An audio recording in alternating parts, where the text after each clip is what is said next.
Dear friends, I'm Misha Rahman and I'm very excited to welcome you to an exclusive interview with somebody who has been a brand ambassador for Bangladesh and for many young people who would like to go into social enterprise across the globe. I bring you somebody who has, for his selfless service to the development of grassroots level in Bangladesh and over many years in the grassroots development across other nations of the world, he has been rewarded and recognized by many nations around the globe. He has received the Raymond Magsaysay Award. He has received an UNDP recognition, and very recently he has been knighted by the Queen of England. I bring you none other than Sir Fazle Hassan Abed, the founder chairperson of BRAC, formerly known as Bangladesh Rural Advancement Committee. So let's not waste any time and get into conversation with Sir Fazle Hassan Abed. Sir, first of all, I'd like to congratulate you for your recent knighthood.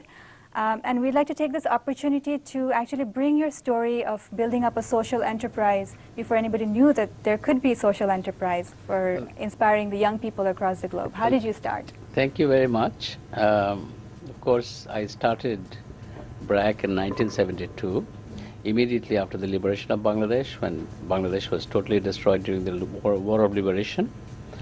And then, of course, at that time, we had 10 million refugees coming back from India into Bangladesh, and they were coming back into a devastated country. So we got ourselves involved in relief and rehabilitation work.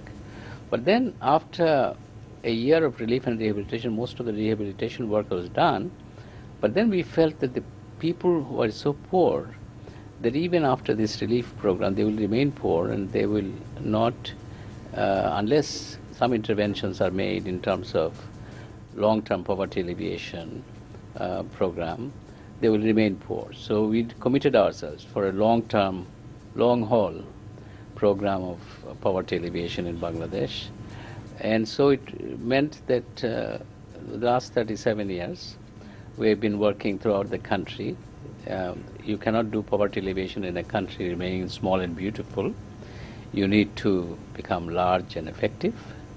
And that's what BRAC has done in terms of the expansion of our program throughout the nation in health, education, income and employment generation, improving agriculture, fisheries, livestock, all kinds of areas where poor people are involved in making a livelihood.